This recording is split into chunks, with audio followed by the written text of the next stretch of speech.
Anyhow, a bit of an actual electrical content. So I am doing a metering job, which is going to be a bit of content on there. And this is one of the meters I've done. This is the Mockup, which sounds silly. I don't know if anyone does it like this yet, but I've got about 50 of these to fit all over the country. So what I'll do is I'll do a Mockup. So here in my office now, I've got this meter. This meter communicates with the outside world via a box that's up there, like a data logger that's up there. And every site that I go to is going to have a data logger, and it's going to have these meters on.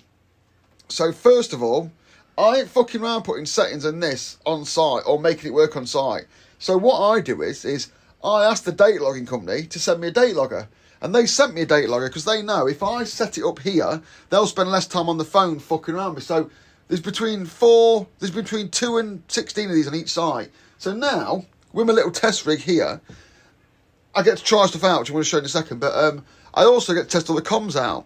So basically, when I spoke to a data log company, it says, if you send me one of your data logs, I'll fit it in my office. You can see if you can see it, and then we'll communicate with the meter just to test it. And I says, it will save me ringing you constantly on site. He went, that's a really good idea. I'll send you one immediately. I'm guessing there's a lot of people bringing them up on site. Anyhow, I fitted the data logging device myself up there the other day, and I set it up to one of my meters, and he could see it straight away. He was well happy about it. So I'm guessing there's a lot of people fucking around ringing up. Anyway, that was one reason for this little mock-up here, to set the comms up. And then when I'm ready, and I've got like 16 to set on site, I'll set them all up in the room next door, address them all, and I'll take them to site having known they'll work on the comms. So there's a little hack for you, yeah? Don't fuck around with comm settings on site. I'll just do it all here. Makes my life easier. Got all the ways of doing it as well, but there's something to think. I'm just going to show you another little thing on here. When you're doing multiple things, it's really important. I'll turn around and show you. Also, this meter is it's a Rayleigh instrument. I love Rayleigh, really good. An RD240. I'm fitting the 140s, which are MIT approved meter, a meter approved for metering. And once you power them up, you've got about 15 minutes to put the CT ratios in, otherwise it locks out. However, they sell the 240, which is this one, which doesn't lock out, so I'm using this one for all my demonstration and learning purposes. However, so I've got this little arrangement. Look, I've got my lives coming in, which just means I've got a termination point for my cables on site. I've got my fusing for my 3 phasers and my neutral link. I've got a fuse for my meter power and a neutral link. Then I've got my meter itself. Then I've got my CTs over here. You'll see the S2 is there. I'll go into this later. So I've got a shorting link to stop the CT working for changing the CTs out, and I've got an earthing link. I'll go into that in a bit more detail, but it's all here, and I'm pretty happy with this arrangement. So this arrangement was about 2 inches longer, but once I started building it and changing things and doing things better and adjusting things, I've come up to this arrangement now, which basically fits on a 30 centimetre piece of rail and does everything I want it to do. Even down to the fact that when I've got this exactly, I want to shorten these cables down this morning, because what I'll do is I'll take these cables out individually and I'll make up 50 of that bit of cable, and then I'll make 50 of these. That's how it's going to work. These could be longer on some sites, but not much longer for reasons, because I'll go into why they can't be much longer. But anyhow, one of the things I noticed this morning was, this is the first time I fitted a CT, I wired a CT into the bottom, and I noticed that the way I'd orientated my terminals, it makes it quite hard to see in, so I can't see that little depression there, look. Whereas if I put them the other way around, I can see it easily. So the fact that I've noticed that depression's there, and that, if I turn them around, it's easier, means that the next 50 I make are going to be the other way. And as if by magic, in the last video cut earlier, that's changed up. So now, look, you'll see that I can get my cables in here in a much easier manner. So that is how they're all going out to site. They're all going out to site that way round. Also, these are handed.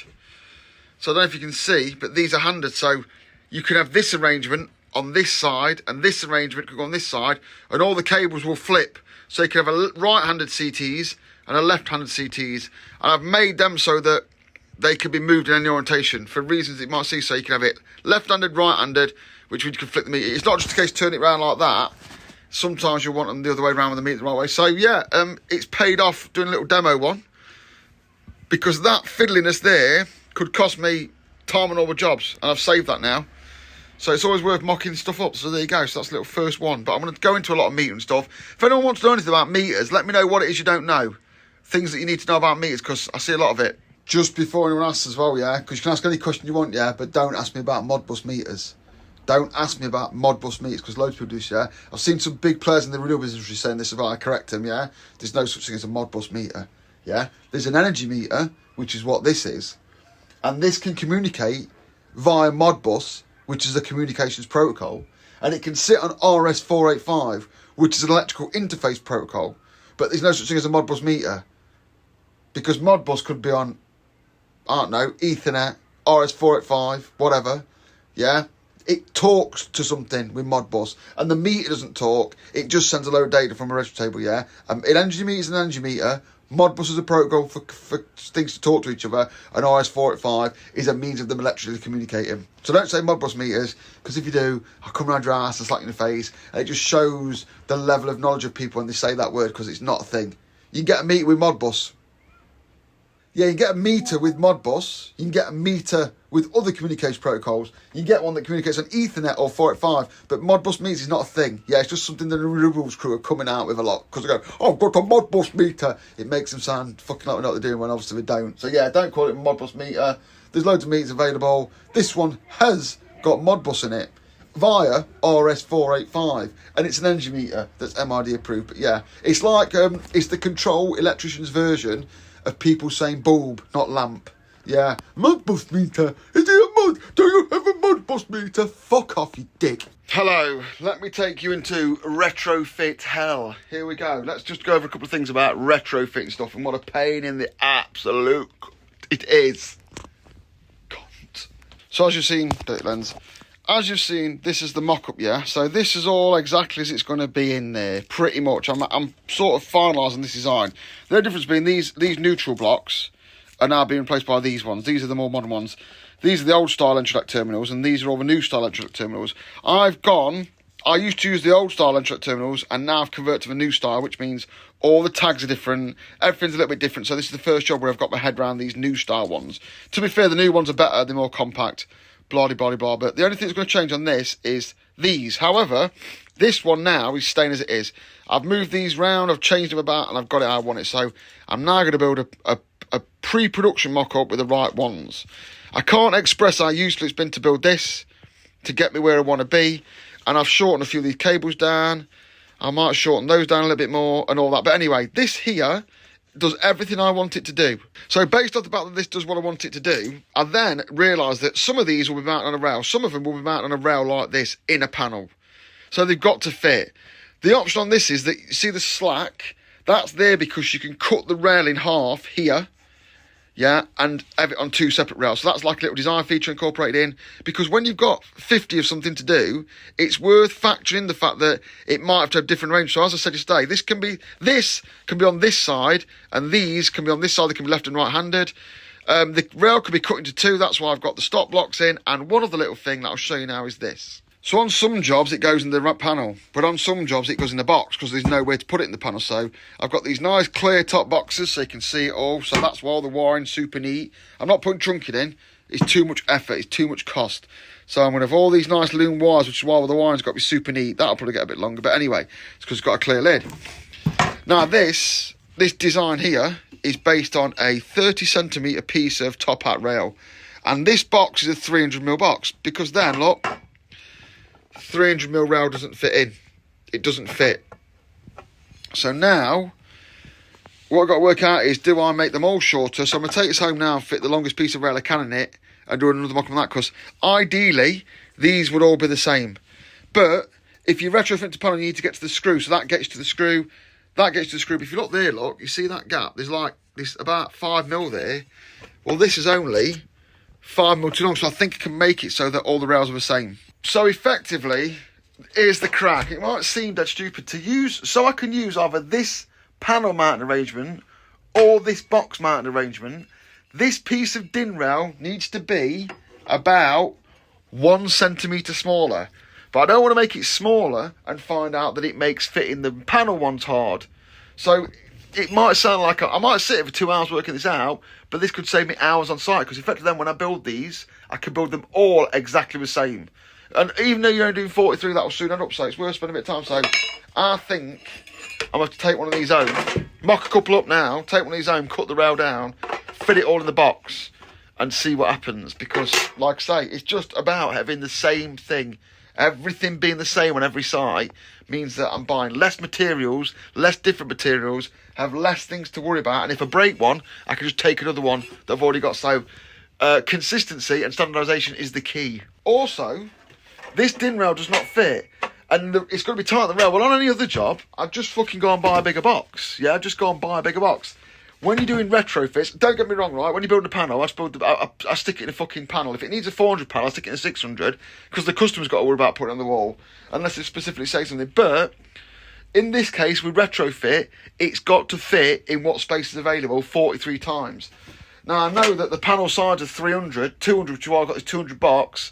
You'll see this when it comes to, but basically I want to make them the same because retrofitting is a fucking nightmare. So I know probably some palabers going, oh, you're really making a meal out of this. I am, because I need all the 43 sites that are all totally different.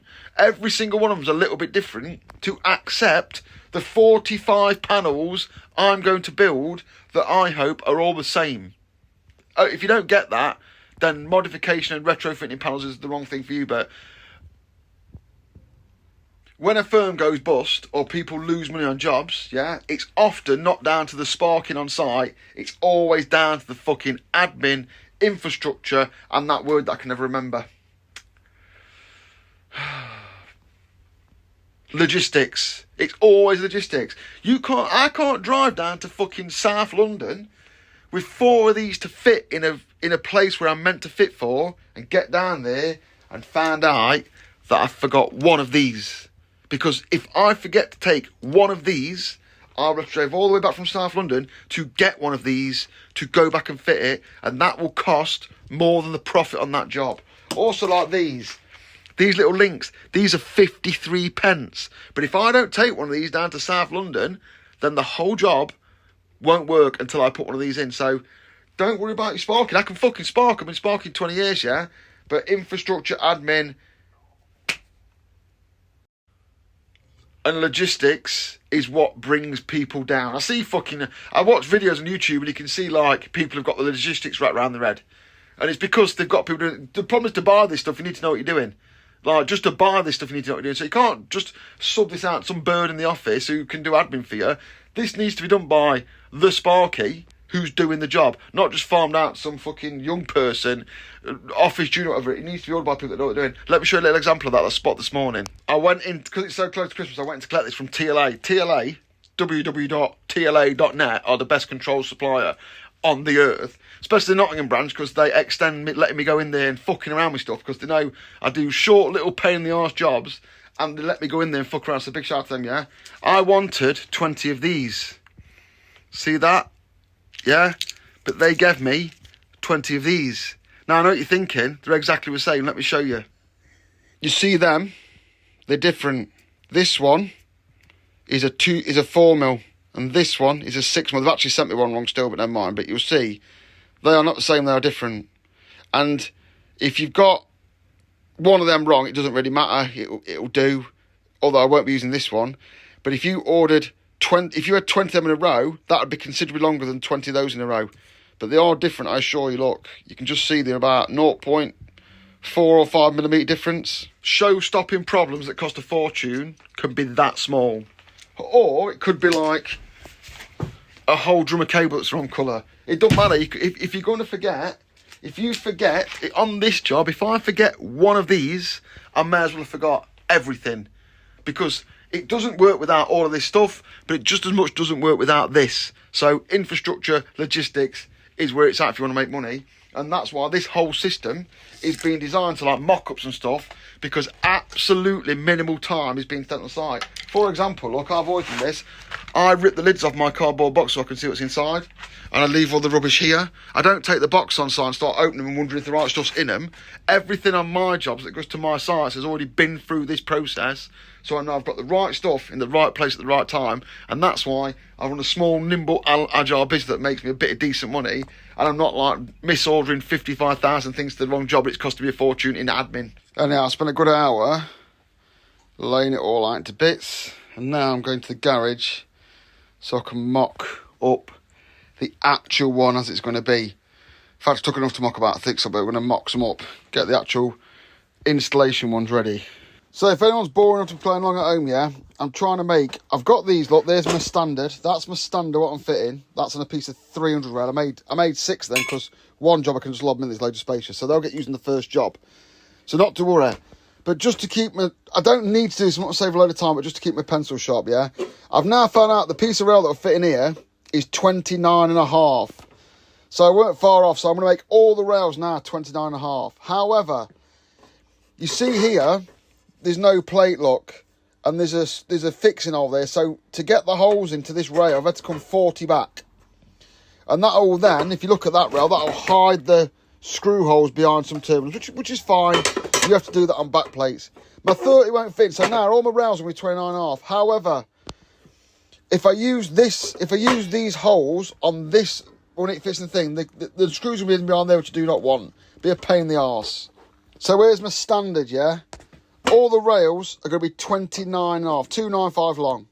If they're for box mounting, they'll get a 40mm hole. And if they're for panel mounting, they'll get a 10mm hole. So it'll be 40mm from the end or 10mm from the end. And I could pilot both of those. Maybe I will, maybe I won't. But there you go. I've just come up with the standard. So the standard bit of rail, 295 long, 40mm off the ends or 100 off the ends. Because it doesn't matter because you won't see each hole, but I'll probably just drill the right hole. But I can't get them to be a standard, but it's fine because I know when I'm fitting the box that I'm fitting the box. So yeah, just trying to cut down the amount of hours spent, and I'm probably wasting it all explaining it to you, but that's the whole point of this channel, isn't it? It's educational. So yeah, can I standardise the length of the rail? Yes. Can I standardise the holes? No. Could have used slotted. Slotted's for tramps. Just a quick tip, get yourself one of these. They're about 40 quid. This one's got a rough grind disc and a fine wheel on. Now, yeah. Brush wheel. Knock the corners off with a little twist so you get a little curve, and then finish your edges on the fine wheel, on the wire wheel. Yeah, it's better than a file. You don't lose any length. It doesn't leave any roughness, and it's super quick. Took me about a minute to do that, if not that. So yeah, wire wheel from your din cutting. If you ain't got a din rail cutter, but even with the din rail cutters, just to finish them off in this. Right, so I'm really settled on this layout. Right, so this layout is settled. I like this layout, yeah. And I've done the wiring. Where's the thing? There's the mock-up, yeah. I'm gonna tweak the wiring a little bit, but I'm gonna use the wiring the same, yeah. Now look at the top. The top wiring is considerably lower than the bottom, and also when they're in the panel, I'm gonna want a hole here to bring the cabling through, and a hole here to bring the CT cable through, power and CT. So I don't actually need anything at the top, so these can be lower. So when I fit this to my panel, rather than put it in the middle, I want to shove it up. Because one, I don't want to block these holes off, and two, I want the whole thing to sit higher. So I'm going to put all this onto this rail, then I'm going to wire it, then I'm going to mock it up in there, because I need to drill holes in this back plate to get me out the back and fit the rail. So nice and steady on this one. Once I've got this one done, all of them will be the same, but at the minute I'm thinking that, you see that notch there, I'll level my rail up the top of that, but I want to see how that sits by putting the actual things on. Design's great, but just actually doing it's a lot better. Just quickly, so we work from, these meters are incredibly hard to get on and off, so I'm going to work from the centre. So I've measured my pack, not my rail, my pack of things, look, from the end of the pack to there, it's 25, so 12.5%, so I've just marked centre on the back of that, which is that second terminal in. Now I mark centre on my rail, I'll set the first one up as a pattern. So now I know where to put my centre. Yeah, I've come on to this one. This one's 29.5, so what's half of 29.5? Who gives a fuck? Just drop it down to 28. Half of 28 is 14. 14 from one end, 40 from the other, and then just rough the centre on your eye. You're not making a fucking Rolex, mate. You're making a bit of din rail. So just take the measurement down, get rid of all the rough, odd millimetres, then divide it by 2, mark it from each end, and then just pick your centre off. Fucking easy then. You're not, like I say, not making switch wash, you're making din rail. So transfer that across. So now I've set my rail where I want it. This cable's a little bit too long, it's just skimming the lid. So I'm going to shorten that by about 5mm and see how I get on with that. So I've made a marker on this wood. I'll take 5mm off that marker and I'll make that my new pattern board. This is the pattern board. I'll talk about patterns in a minute, yeah? The only thing I've got to be aware of is those RS485 terminals at the top. But if we look at my mock-up, look, you'll see that when this swoop, I get quite a bit of clearance. So I'll just be able to push those back and get my cables in, or I'll be able to pull them forward and put my cables in. So that shouldn't cause me much problem. Someone's messaged me about that RS485 terminal and says, are you not going to put terminals on here for it? No, I'm not, and I'll tell you why. I'll show you why. So looking now, look, my rail is where I'm thinking about putting it, and my cable's in, and it doesn't touch the top. I've done the one from the furthest left to the furthest left, and the one from the first right to the first right. And what I've done is on my marking board, look, you'll see here, from the edge of here to that mark is the standard for orange. So if this one fits, I'll stripe that on my pattern board, and I'll know that's my pattern. That's literally the shortest I'd allow it to be. So I'm going to mark my pattern board now. So when I make those, I've got to make those, 6 of each one of them for 50 metres. I just make them all in here. I never need to be in the box. I can have them already in a bunch. So I'll mark the pattern board now. Let's do that. And then we'll talk about this R8485. So there's that lot. That's the length of that cable. 15.6mm. Ready to go. My rail markings are on here. 295 rails. 40 or 10 depending on what they are. That all fits in there lovely. I've not really got anything else to worry about at the top, so I could drill this rail in now, but I won't. But we'll just talk about the RS485 there. You'll see on that one, it's on there. Look, someone said, aren't you putting terminals in for that? No, because that's the network that the meters operate on. So the least amount of connections, the better. So what'll happen is there'll be 2 cables here, or one at the end of the line with a resistor in. And I'll make both the cables off into a double ferrule, a bit like, let me pull one out and show you. Let me show you a double ferrule. So on the 2 485 cables that go in here, the screen will be, I don't know yet, I haven't sorted the screen out, but I don't think there is a screen on 485, I can't remember. There'll be a pos and a neg, and they'll be in double ferrules like that.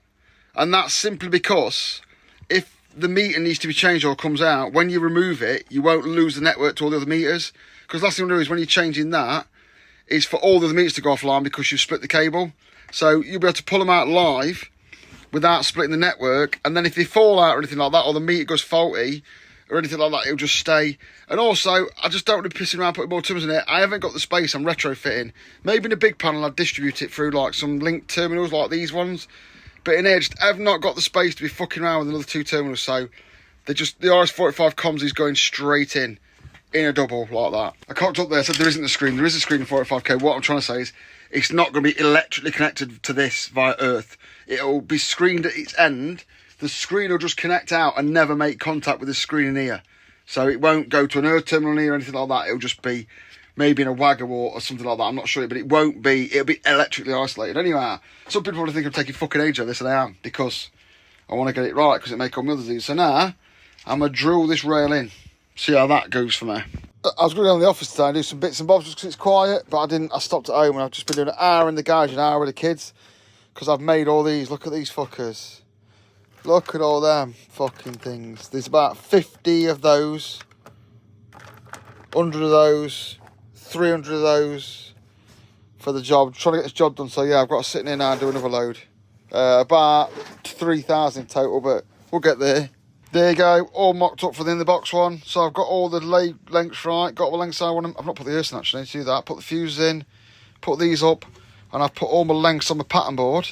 So I've got my rail lengths, where to drill my holes, and all my lengths need to be earth. So, and then these holes here, they're going to be punched out with a big punch to 32, so it's a nice smooth hole.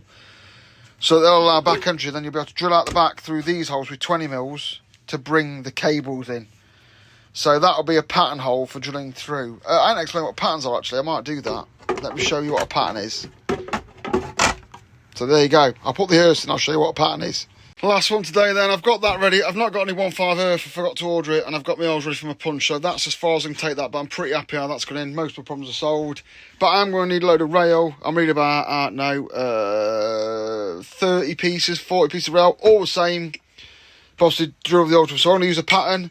So this is the pattern. I've cut this bit, I've cut it, checked it, it fits and it's the right size, yeah. Once I'm up with this pattern, I place the pattern on here flush, and then I cut there. So what I'm going to do is I'm going to mark that now. So I've put that flush and I'll mark the end. Wait there. What happens now is I place the pattern here and I cut that off. Then I put the pattern on the end again and mark it. Then I cut it off. Then I put the pattern on the end again and mark it. If you want to keep getting your tape measure out every fucking 10 minutes, measuring bits of cable that I made this for, or measuring bits of rail I made this for, but what I do is I'll make a pattern board or that, then I'm only using this. Then I don't have to fuck around the tape measure, just copy this however many times. The good thing is, if you cut that off, then use that as the pattern, then cut that off and use that as the pattern, and cut that off and use that as the pattern, I assure you, it'll get a saw blade or about 1 millimetre longer every time. So always make a pattern. So with that pattern and that, I could pretty much make multiples of this. I don't need a tape measure whatsoever now. I've done all my measuring today. I've fucked around with this.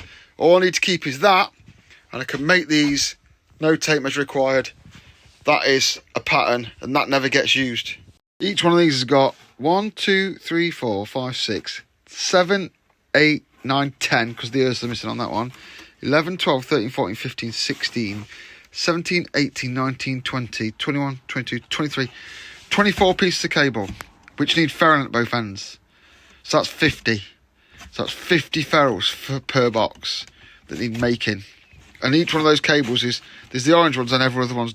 These are all the same. These are all the same, and these ones are a little bit different. So what I've done is, so I can make them all, I've created a fucking sweatshop. So 25 pieces of cable times fucking 45. Fuck.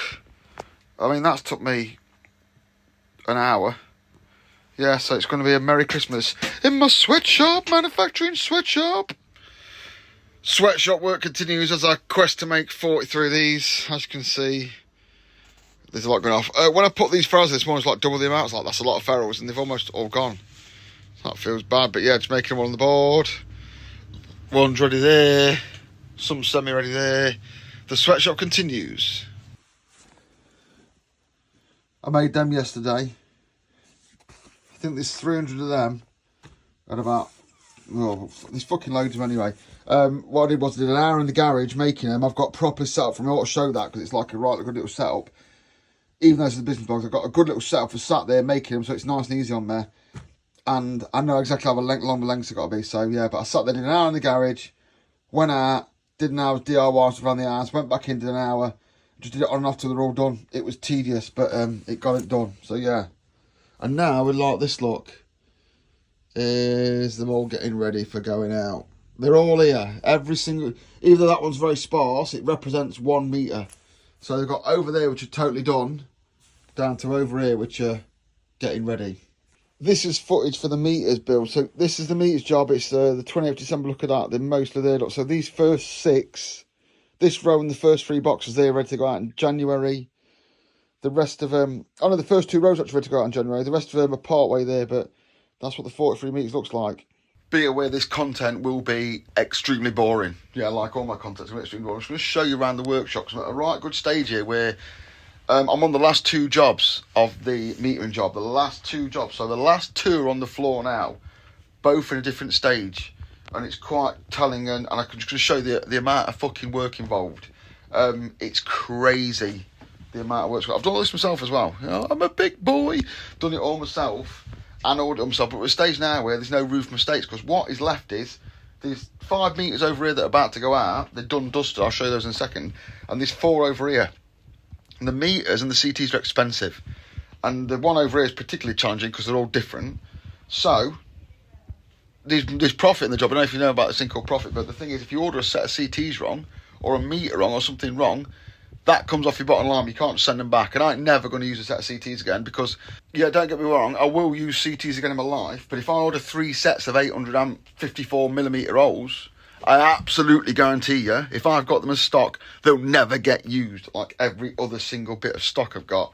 So I'm going to whiz you around now. Let's go over it. This has been done before. I've covered this bit before. I'm going to cover it in detail because I'm going to edit this video up at some point. But just go over it now because it's got a nice display on the floor now of how this works. So this job comprises of about 54 energy meters in 9 different locations all around the country. And before I started, I created this. This is actually the pre-production. This is exactly as the ones on the floor. But if you look back, if this is part of a YouTube video, you'll see that this is different.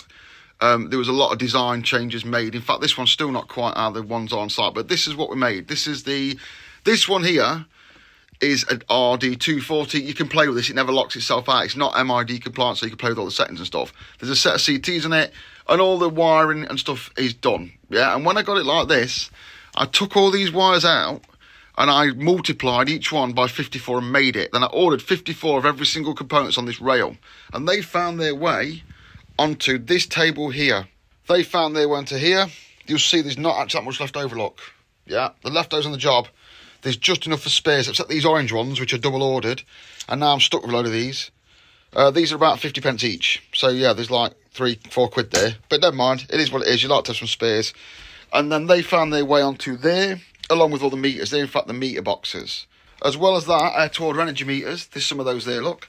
And I had to order all the CTs. There's a selection of, I think there's 3 different types there. They're about to go onto that job. So they'll have to be ordered. They'll have to be ordered staggered as well, because I don't know if you noticed in this little office, I've got a workshop downstairs, but it's cold. And this project was done over winter, so I didn't want to do it downstairs. So what basically happened is everything came through this office, up and down the stairs. I'm on the first floor here. And this one's at the stage now over here. You see these 5, 1, 2, 3, 4, 5. They're ready to go. They're in the box, look. They've got the cable for them. They've been wired. They've been numbered. They've been tested, which I'll allude to over there in a bit. And they're ready to go on site. And each one of these needs to go into a specific area on site against a spreadsheet, because the CT and the meter are calibrated for each one. There might be a 600 amp, a 500 amp or whatever, but they're all set up differently. So as it happens, they're all the same except for one. But on some jobs, they've all been different. To complement going on site, you'll need all this shit.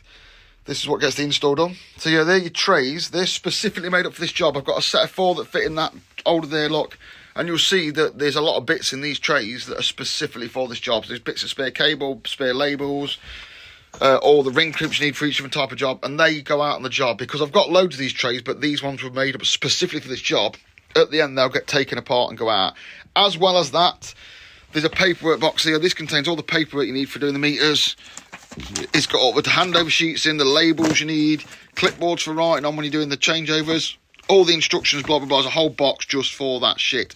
That is a hot spare. That is everything that's on the board, except for the meters, all the label and everything. So when you get to site and one of the little labels is pinged off, you nick it off the hot spare. So there's a full setup there, and there's 2 of them. There's one that goes in a box, the box is below, and in there, there's one that's just on a rail. This is another box of cable, tie wraps, and odds and sods that you might need, because there's no point getting deep into a... The reason you've got that kit with all the hot spares and all these things is because there's no point getting into a distribution centre where these are being fit.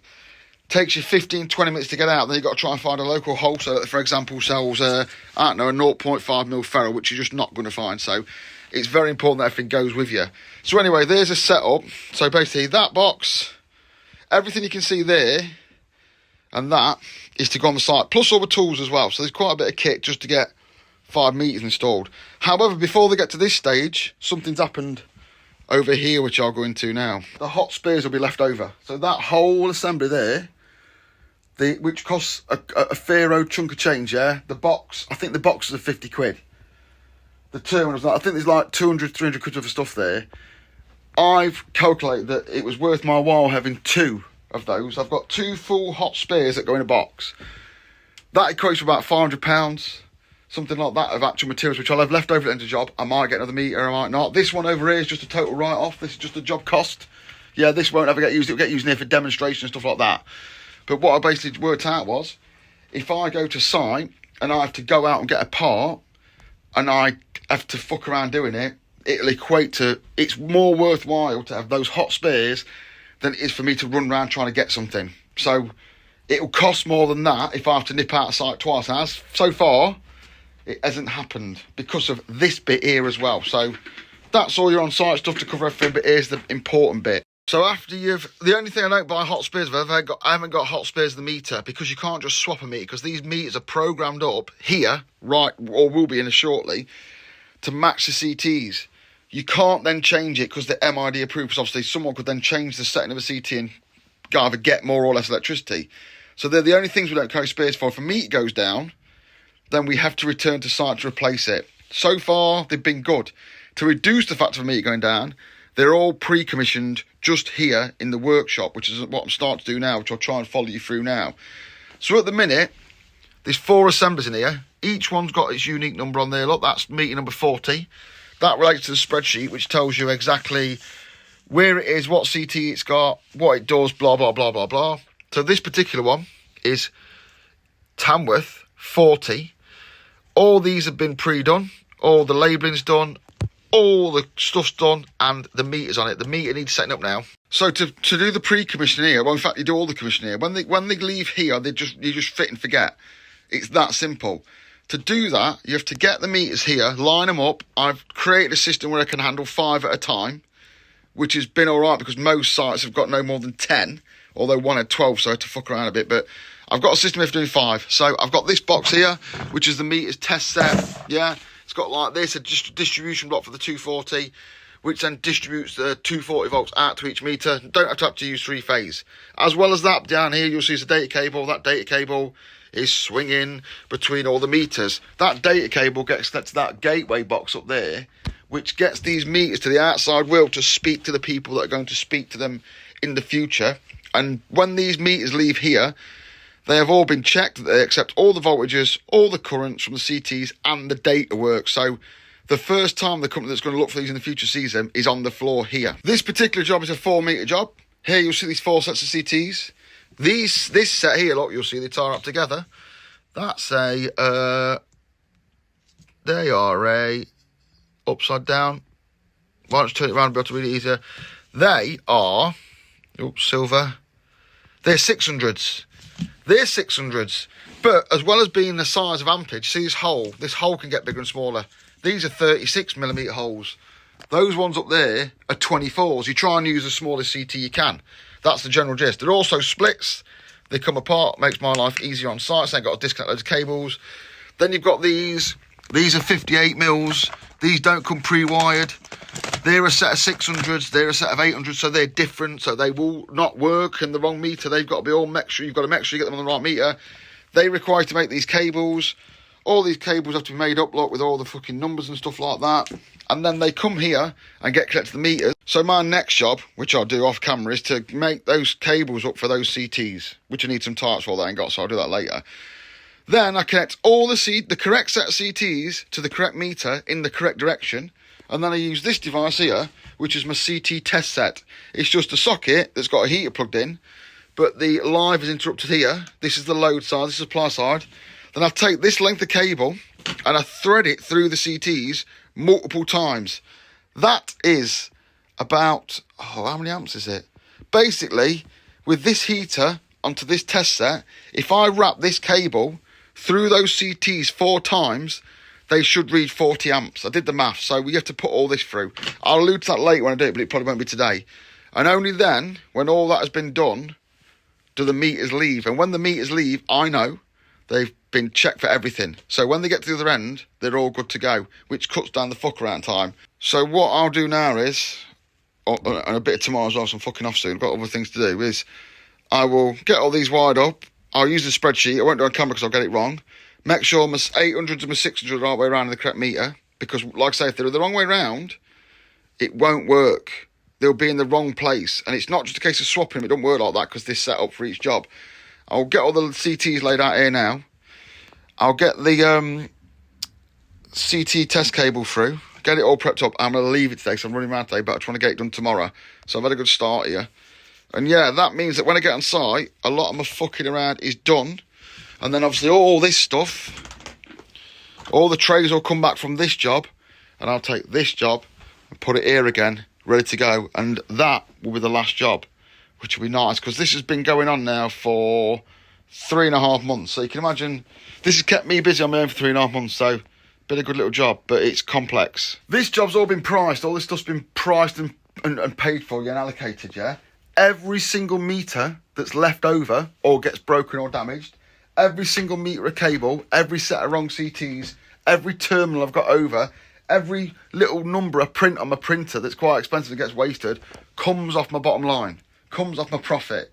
So if I a bit of slapdash and just start getting too many meters or ordering the wrong CTs, that starts coming off my bottom end, which is why I spend so much time planning. I don't think it costs me more to be organised than it does for me to get, say I get a set of CTs wrong and they're like 150 quid, that's half a day I could have spent getting it right with a load of other stuff. So that's why I go to this level of preparation. Also, can you imagine going on site with all the bits required to make one of them and doing it on site? It'd be a fucking nightmare. You'd be there for weeks. I try and do every single bit of work I can do off-site, and make sure all the stuff that goes to site is ready to be at site.